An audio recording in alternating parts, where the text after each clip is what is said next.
Well, after an entire season of waiting, the mystery is finally solved, but that does not mean the case is fully closed.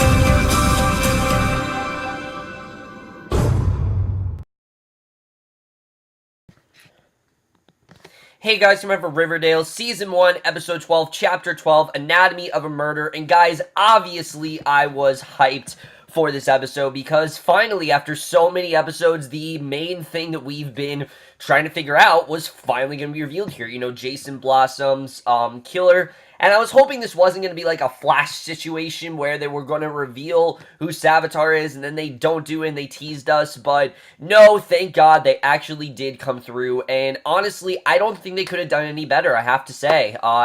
Look, I have loved the show from the beginning, but I think the show in general, every episode, it's been teetering to greatness. Like, it's been great, but it hasn't been perfect yet. Like, it's been teetering towards that line, but there's just been something, whether it's cheesy, whether there's a storyline that wasn't working, it's always been teetering to that. And finally, this episode, this was by far the best episode of the season. This episode was pretty damn close to perfect.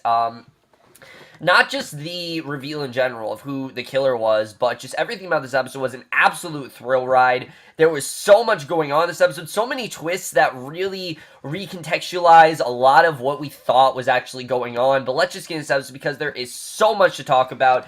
I can't wait to see really where we're going to go from here, but let's just jump right into it. So we start off and we see Archie and Veronica, and they're telling Betty about how they didn't find a gun in FP's trailer. Therefore, they know he was probably framed, and Archie suggests telling their parents before they go to Sheriff Keller, because as we know, Hermione's convinced that it has to be FP. Fred's kind of convinced as well. You know, everyone seems like, oh, it has to be FP. There really is no other answer. And the three tell their parents, who don't really take the news lightly, that, oh, you know, this is a horrible situation. Archie and Veronica reassure that FP is innocent, that he has to be. I mean, there's no way he could have done this, and that they'll go to Sheriff Keller with what they know, even if it means them getting arrested, because, I mean, they gave him all of this false information, and they could be in a very bad situation. So I like that they're willing to go, even if they're going to get arrested. They don't care. Like, as long as FP is innocent and as long as he is okay, they don't care. You know, if they have to get arrested, then so be it. And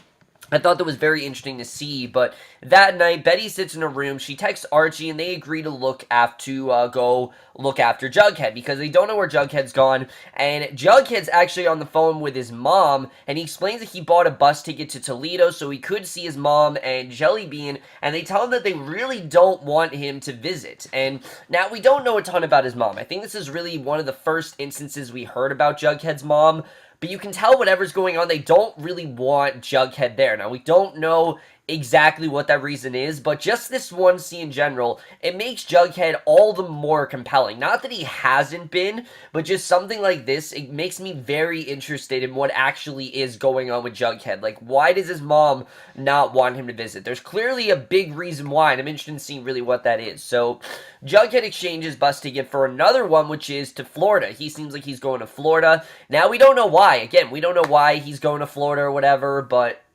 I like the way that you don't really know if Jughead is actually going to stay in Riverdale, because, you know, Riverdale's where all of the evil is happening, and he wants to try to get out of there because he knows that Riverdale's just not really a safe area right now.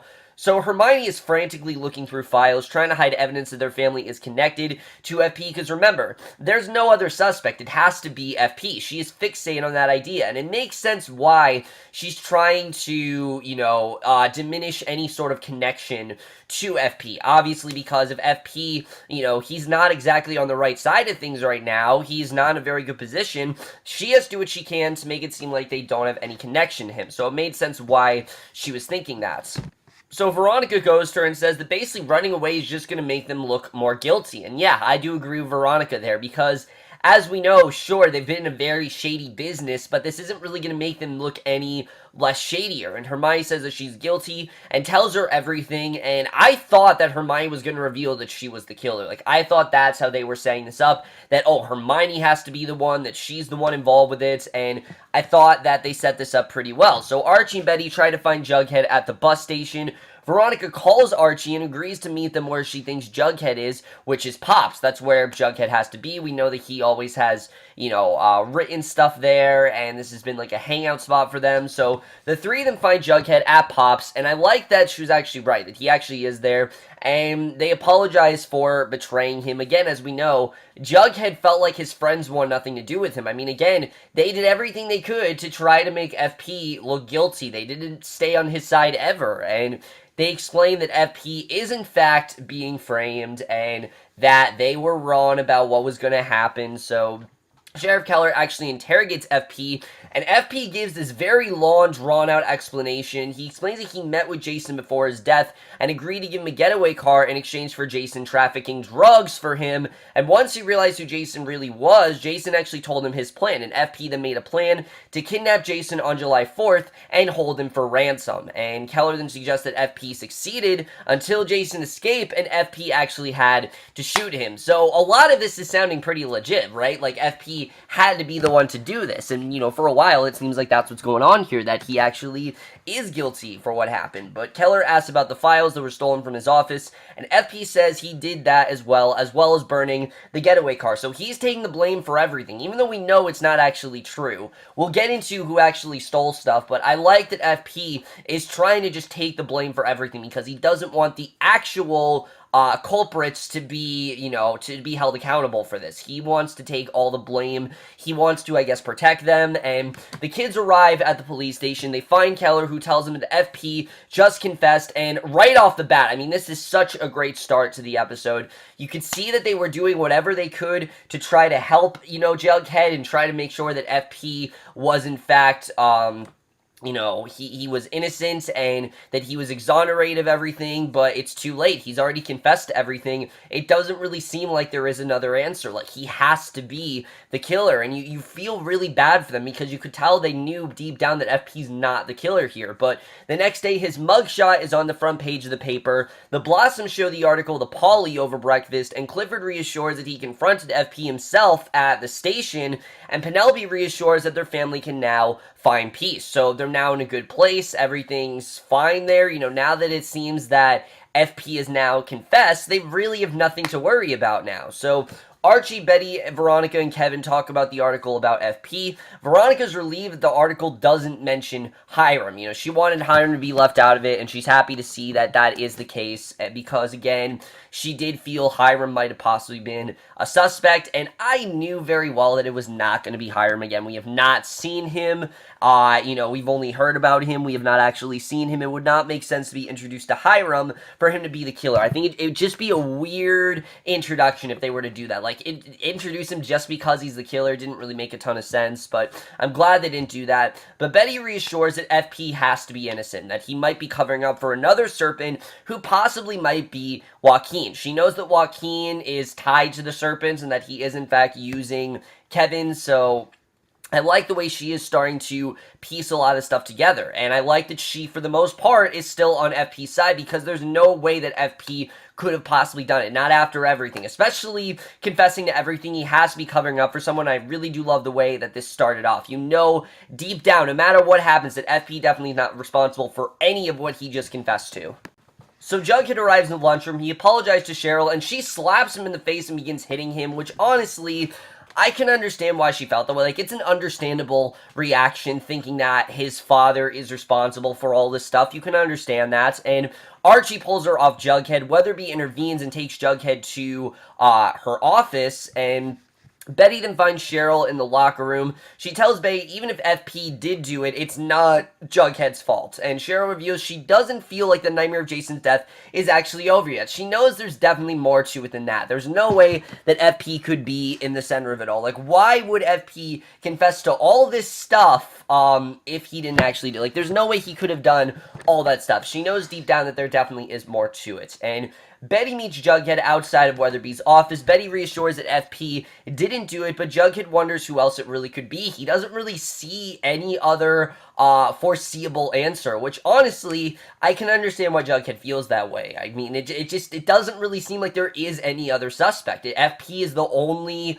possible answer here. He's kind of just accepting that maybe it is FP, and he takes FP's confession as enough, that it has to be it. And Archie arrives home. Fred tells him that Weatherby suggests that Jughead be kicked out of school for the end of the semester for his safety, because again, FP is tied to a lot of what went down. It's just not safe for Jughead to be there. So Jughead overhears Fred tell Archie that he's worried about what trouble Archie will continue to get into with the Jones family, and Archie finds Jughead in the hallway. Jughead says he might as well sleep in the garage, and again, Jughead, you really have to feel the worst for him because he's just in this terrible situation where everyone is blaming him for things that he really had nothing to do with. But again, he's kind of starting to believe that FP has to be the killer. So that night, Betty hears a noise in her house. She follows it, finds Alice also following the noise, holding a gun. They both go into the basement and find Hal, and it turns out that Hal actually is the one who stole the files from Keller's house, and this was an extremely well done reveal. I love that we found out that Hal was actually the one who was responsible for all this stuff. I mean, after everything that we've been through, it made a lot of sense. We always knew that Hal was tied to the Blossom name. He was always kind of on the wrong side of the tracks, and he is in fact the one who stole the files. So you know right off the bat that FP definitely is not responsible for that. So Hal explains to Alice and Betty that he didn't want the evidence to get back to Polly and the rest of the Cooper family, and we get this huge reveal that really changed a lot of what we thought was going on in Betty's plotline. Basically, Hal reveals that Betty's ancestor, who got murdered by the Blossoms, was actually a Blossom, and the Cooper name was adopted by members of the family after that murder. That means that Polly and Jason are technically blood relatives, we find out. Yeah, so these two were kind of in an incestuous relationship this entire time, and it kind of makes sense now why the Coopers and the Blossoms have been after each other, because they actually are the same family. But the only reason they covered that up is because Betty's ancestor was murdered by a Blossom, and basically, they betrayed them. So the three of them decide that they need to get Polly out of the Blossom house, and this really changes everything. I mean, if you really think about it, not only do we now know that Hal was in fact, he is in fact a Blossom, like they actually are Blossoms deep down, but that Polly and Jason's relationship, now you're not exactly on their side anymore, because deep down it was, in fact, an incestuous relationship. Whether Polly and Jason actually knew this, I don't really know, but now you can understand why they were so against these two being together. It's not because of the feud going on between them. That's not the reason why, and it's not because the grandmother wanted to do it as a means to end the feud. This clearly was an incestuous relationship, and I think they were right to try to keep these two apart. It made a lot of sense why they tried to do that, and I like that Betty is kind of starting to realize why Hal wanted to keep Polly in that mental institution, because, he thought she was crazy and he wanted to keep her away from Jason. This really does change a lot of what's going on with Betty as a character, and I'm very interested in seeing where exactly we're going to go with her from here, because this really changed a lot of what we thought was going on in that storyline. So the Coopers arrive at Thornhill, ready to bring Polly home, and Alice then reveals the family line between the Blossoms and the Coopers, and Penelope reassures that the incest between Polly and Jason didn't really bother them, which is really disgusting to think about. But the Coopers then leave with Polly, but Penelope pulls Betty aside and says she made a mistake coming after them. Betty reassures her that she won't stop until FP is proven innocent, and I love that Betty, again, she is the one who really is on top of everything. Like, she wants to make sure that FP is in fact, he is exonerated of everything, that he is not in fact tried for what he did, because she knows deep down that he is not, again, she knows very well that he is not, innocent, he is not the one guilty for any of this. So, Archie and Jughead to meet Mary at Pops, and I will say, they definitely, I think, used Mary a bit better in this episode. She explains that she pretended to be his lawyer to get information, and according to her, FP is actually stuck to his alibi, and that his one phone call was to Joaquin, and Mary suggests that Jughead go see FP, and he reluctantly agrees. So Jughead visits him and explains that he knew FP's redemption was in fact a lie, and again, I mean, everything about this scene, it's really heartbreaking to think about. I mean, Jughead was always on FP's side. He always thought FP was in the right, and now he's really starting to believe that FP actually is not innocent. Like, he actually was, in fact, should be held culpable for everything that he did. And basically, Jughead confronts FP, asks if he's sorry for killing Jason, and FP says he's only sorry that he got caught. And FP tells Jughead not to visit him again. And again, you know something more is going on, but Archie tells Veronica about FP's call to Joaquin. Veronica says she wants to see this case through for the sake of her family, because her family, we know FP always helped. We know FP was the one sending all the money to the lodges, and he was making sure that they were good financially. And if FP really is gone, this is going to put her family in an even worse position than they already were in. So Archie, Veronica, and Kevin ask Joaquin what he knows, and again, we get a very long, drawn-out explanation, but it's stuff we want to see. Like, every single all the exposition in this episode, this is exposition that we wanted to hear. Like, we wanted to know what was actually going on. So Joaquin explains that he saw Jason's body in FP's basement on July 11th, and he helped clean up the scene. And Veronica asks if FP killed Jason because Hiram told him to. Again, she's kind of convinced that Hiram has to be the one who is responsible, and Joaquin explains that FP called another serpent Mustang, and he actually mentioned a rich guy, and the gang agrees to go find Mustang because obviously Mustang is definitely involved with this, and maybe they can get information from him. But again, this is definitely an explanation that has been a long time coming. I'm glad that Joaquin did in fact confess to what's going on, and Betty then tells Polly how happy she is that she's home. She receives a call from Jughead, who believes that FP is hiding something. There's no way that FP, again, there's no way that FP could have done all this stuff. There's just no way. And Archie, Veronica, Kevin, and Joaquin, they go find Mustang in a motel room. The room is deserted, and Mustang is actually overdosed on drugs. So there is no way that they can get any information out of him. So the police arrive at Mustang's hotel room, and Keller asks Archie and Veronica how they found Mustang in the first place.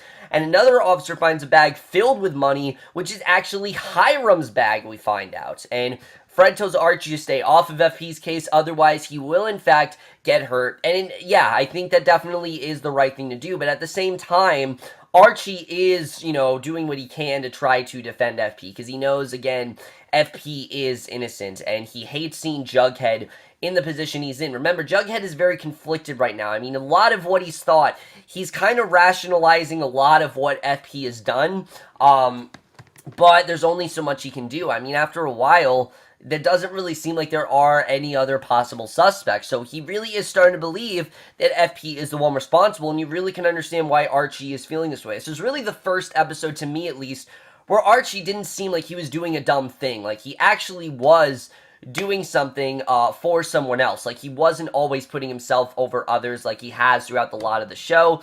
He actually really did care about Jughead. He really did want to help him out. And I really do hope we see more of this Archie in the coming episodes, because this is definitely more or less what we want in the character of Archie as a whole. So Hermione then bursts into tears as soon as she and Veronica get home, and I think it's just the fact that Hiram could possibly be connected or even be the murderer. It scares her, really. I mean, just knowing that a lot of what they've done, they might have to move again. Remember, they had to move after what happened to Hiram, to get a fresh start, and realizing this is actually worse than what actually happened. I mean, this is just a really emotional scene. You can really understand why Hermione is so upset about this. So Kevin helps Joaquin get onto a bus. They kiss, and Joaquin reveals that he didn't tell Kevin's friends everything. So there definitely is more that Joaquin knows than he allegedly let on. There's definitely more to that. And Jughead and Betty question why FP is lying about Jason's murder. And Cheryl then asks Penelope a very important question, which this really is extremely shocking. I mean, if you thought that the Blossom reveal was shocking, this, again, changed a lot of what we thought with the Blossoms. And basically, she asked Penelope why Jason and Clifford were fighting the night before July 4th, because obviously, yes, they weren't an incestuous relationship, Jason and Polly, but that still doesn't make sense why these two were at each other's throats, because as we know, Clifford and Penelope were completely fine with those two dating. So what was the whole conniption about? And Penelope explains that Jason wasn't equipped to take over the family business despite Clifford grooming him, and Cheryl asks what exactly Jason was able to handle. And Penelope is chastising her for asking questions, and again, you can tell that Penelope, she knows something much bigger than than she's willing to admit. There's definitely more that Penelope knows that she just isn't willing to tell Cheryl. And I don't know if it's because she wants Cheryl to stay out of it, or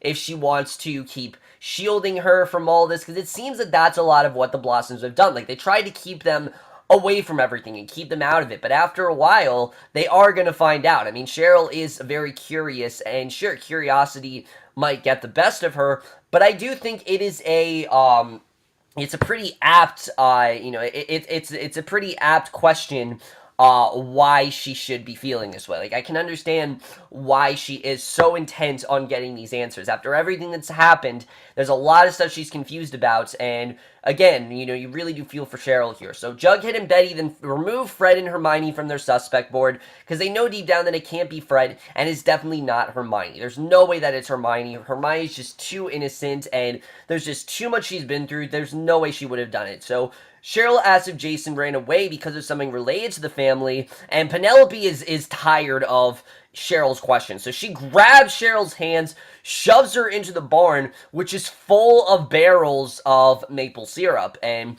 she tells her that that's what's going on, and that whole scene, the actress who plays Penelope, I mean, yeah, we've hated these characters, we really have, but knowing what actually is going down here, and that actually, this maple syrup, now that we know what they've had to protect, and that they've tried to keep their kids from this, now Cheryl has to get involved with it all. Again, it changed a lot of what we thought. We see this maple syrup wasn't really maple syrup. It was, in fact, a cover-up for drugs, and that is what they had to try to keep.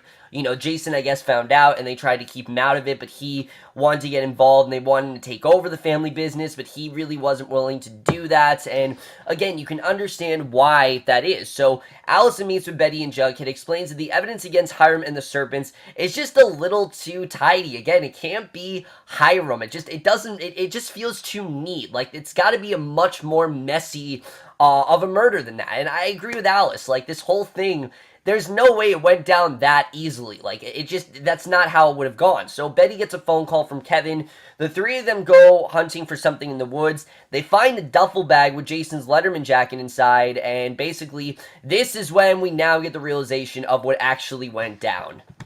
So the three show Archie and Veronica's Letterman jackets, and everyone resigns themselves to the fact that FP killed Jason, except for Betty. She knows deep down it's not FP, and Betty has Archie put on the jacket, finds a pocket with a thumb drive inside, and it turns out that that's the thing that I guess FP was keeping. Like, that's the reason why he had Jason's Letterman jacket, because the actual truth is definitely on that thumb drive, and I love the way the scene was handled, because we see them plug the thumb drive into the computer, they watch the video, and we only get their reactions. It's a very well done scene, because it's not so much who did it, it's how it all happened. And you can see how horrified they are look at everything they're now finding out. This information is clearly a lot for them to process, and that's something I really loved about this scene. So Betty gets out her phone, she calls Cheryl, begging her to get out of the Blossom house, so you know immediately this is definitely connected to the Blossoms. And Cheryl understands, she begins crying, she goes downstairs, and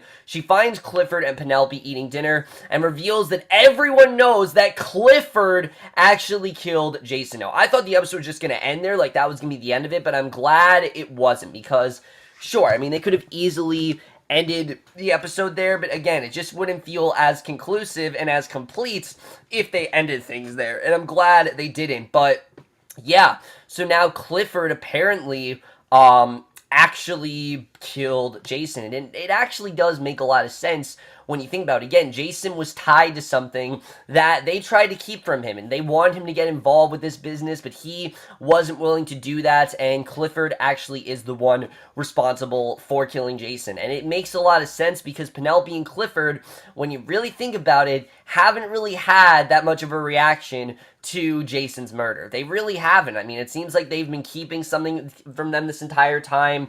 They've been just going about their lives, and they really haven't reacted in the way you would have expected them to. So it makes a lot of sense why Clifford is the one responsible here, because again, they did everything they could to actually keep the actual culprit unknown. Like, they didn't want the actual culprit to come out, and of course that was Clifford, and it makes a lot of sense why Penelope didn't want Cheryl to know. So Allison visits Keller and Mayor McCoy. She shows them the footage, and Jason is tied to a chair in the bar's basement, taunted by Mustang, and we finally get to see how this all played out. Clifford comes in, he takes the engagement ring away from Jason, which I knew very well that Jason did not throw the engagement ring. It actually is the other way around. He literally took the engagement ring away from Jason because he can't look his son in the eye, and he just kills him right there, you know, completely merciless. He doesn't care. It's his own son. He literally killed him, and it's really shocking, but again, you can understand why Clifford did this. Honestly, you do. I mean, again, the Blossoms didn't have much of a reaction.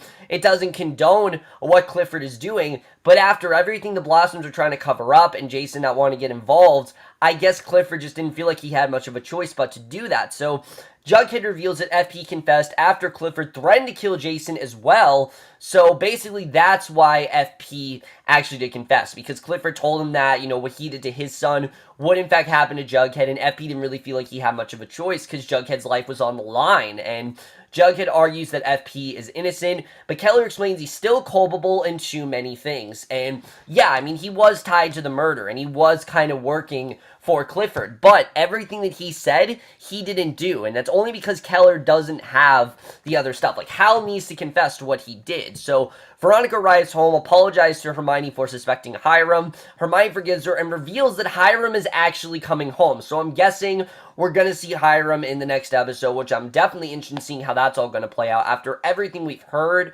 that's definitely not going to be an easy situation for Veronica. I mean, this is going to be very interesting to see how that all plays out. So Archie tells Mary that he can't move to Chicago with her, but that he might come up for the summer. And Allison hugs him and leaves, and it's sad because, I mean, you knew Archie was not going to leave to Chicago, but it just kind of makes me wonder why Mary was even here. Like, what was really the point of her character? I get it that she was FP's lawyer, but it just didn't really seem like she needed to be here, to be honest with you. But Jughead explains that a new mystery is now looming over Riverdale, which is why Clifford killed Jason. This is the new mystery that's going to play out. Police arrive at Thornhill. They find Clifford having committed suicide in the barn, and in one of the barrels of maple syrup are actually packages of drugs. And like I said, right before they can actually do that, Clifford has actually hanged himself in the barn, so they're not going to be able to get those reactions that they want out of him. And that is the way the episode ends. Really shocking stuff overall, but let's just get this episode and where it's going to lead us into the finale.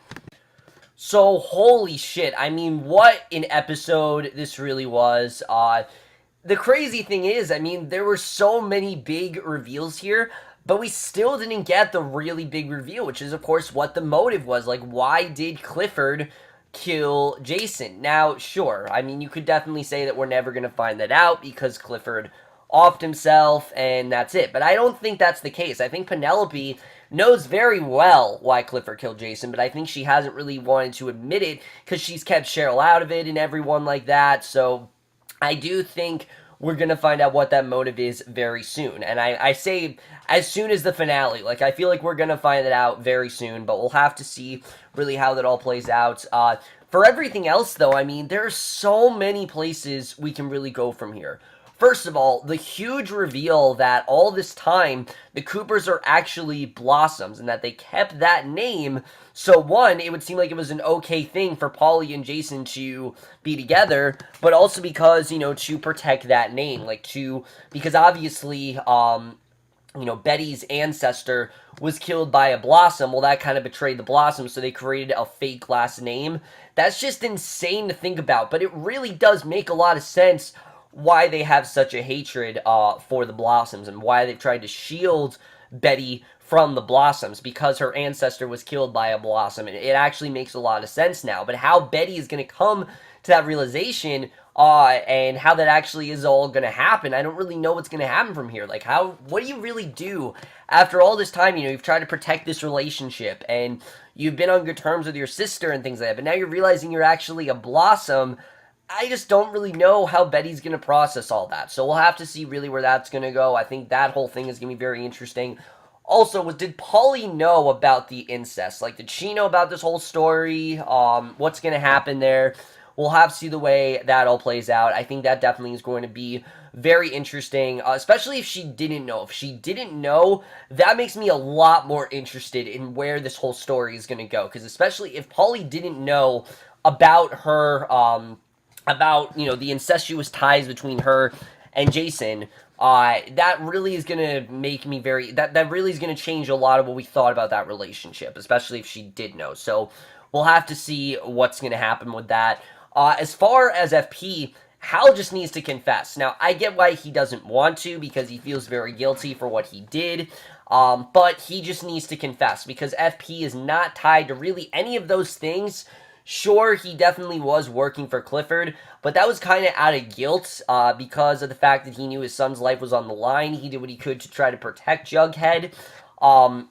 Other than that, though, it doesn't seem like any of the charges that were made against FP were actually accurate. It seems that a lot of what he just confessed to was to protect other people, and I think Hal really just needs to confess to what he did.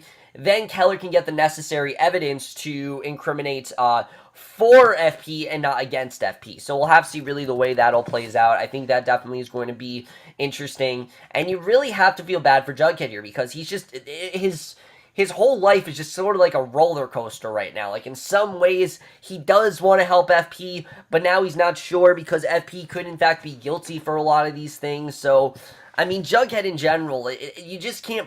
It's crazy about how much of a 180 his life is really taking. Like, in 1 second, it seems everything's fine with FP, and no, it's not, and yes, it is. And Cole Sprout's just doing such a great job with all that. I really am loving his acting in this show. I remember I was worried when he was first announced to be Jughead, but he really is doing a phenomenal job, and I'm interested in seeing where Jughead's going to go from here, because after all of this, it's got to be a lot for one kid to process. It has to be. But Cheryl as well, definitely, Cheryl is not just going to let this close this way. I mean, she's going to see this through. She's going to make sure that her father is charged for what he did. Even though her father is dead, she's going to make sure that the necessary culprit is, in fact, the one who is guilty, and that the one who did, in fact, commit all of commit the murder is the one that is found culpable. And if it means her having to leave her house, I don't know where that's going to go. I suspect that Cheryl's now going to live with the Coopers, and that's how that's all going to play out, because Penelope, it's just not a safe situation at all. I'd get the hell out of there, and I'm glad that Cheryl did, but I just don't really know how that's all going to play out. I think that definitely is going to be interesting. But also Hiram, Hiram's now going to be released, and I don't know how that's really going to go for Veronica and Hermione. As we know, as far as we know, Hiram didn't have anything to do with this murder. He definitely does have ties to the Serpents, but he himself had nothing to do with the murder. At least we think. So I do feel there is still some reveals to come out of Hiram. Like, there's still some stuff we don't know, but we're definitely going to meet him next week. I can't wait to see the way that all plays out. I'm hoping we meet him at least next week. I'm hoping this isn't a thing that's prolonged till season 2. I could very well see the show doing that.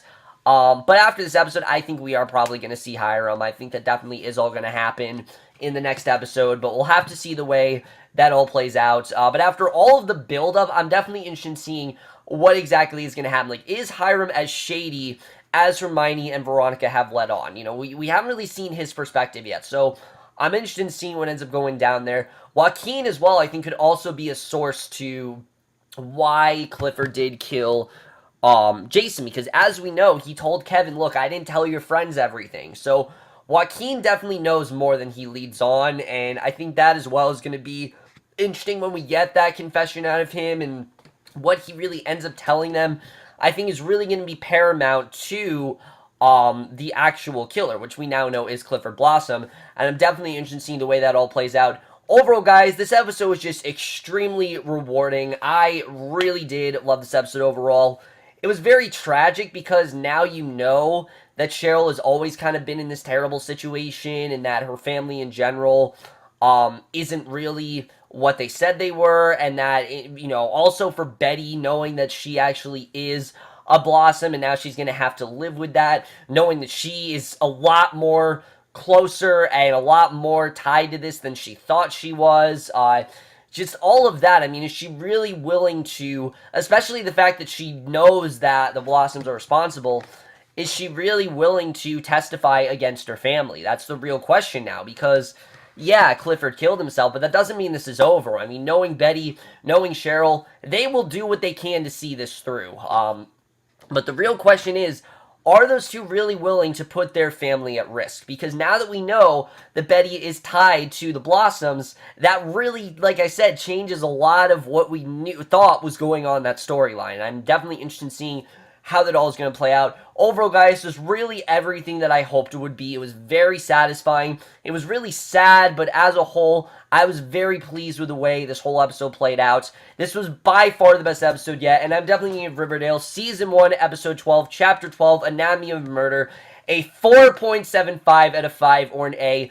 Really, the only thing that is not getting this episode an A+, is Mary. I just didn't really see the point of her, the fact that she left. I get that she was FP's lawyer, but the fact that she left in this episode, and she's only really been on for 2 episodes, I just don't really know why she was here. I don't really think she needed to be in the season. But as a whole, guys, this was as satisfying as this episode could have been. We got a ton of reveals that really do change a lot of what we thought was going on, and I'm very interested in seeing where this is going to play out, because if there's one thing for sure, is that everything that we thought was going on involving the Coopers and the Blossoms is really about to change unceremoniously, and I'm very interested in seeing how that all is going to play out at the end of the day, because it is definitely a lot more crazy and a lot more just complex of a situation than we thought it was. So overall, guys, moving this episode of Riverdale. How much you guys saw this episode overall? Left your thoughts on it. Guys, this is it. We have one more episode left of the season. I can't believe it. But next week is the season finale. Not quite sure what's going to happen. They didn't really show a lot in the promo, but I think that was intentional. They don't really want us to know what's going to happen from here, but I'm very interested in seeing what actually is going to play out, how everything is going to go down. We'll have to see. But that's my review. Hope you guys enjoy it. We'll see you guys in my next video, which I don't know what it's going to be for yet. Maybe Sense8. I'm not sure, but I will see you guys for that. Okay, bye.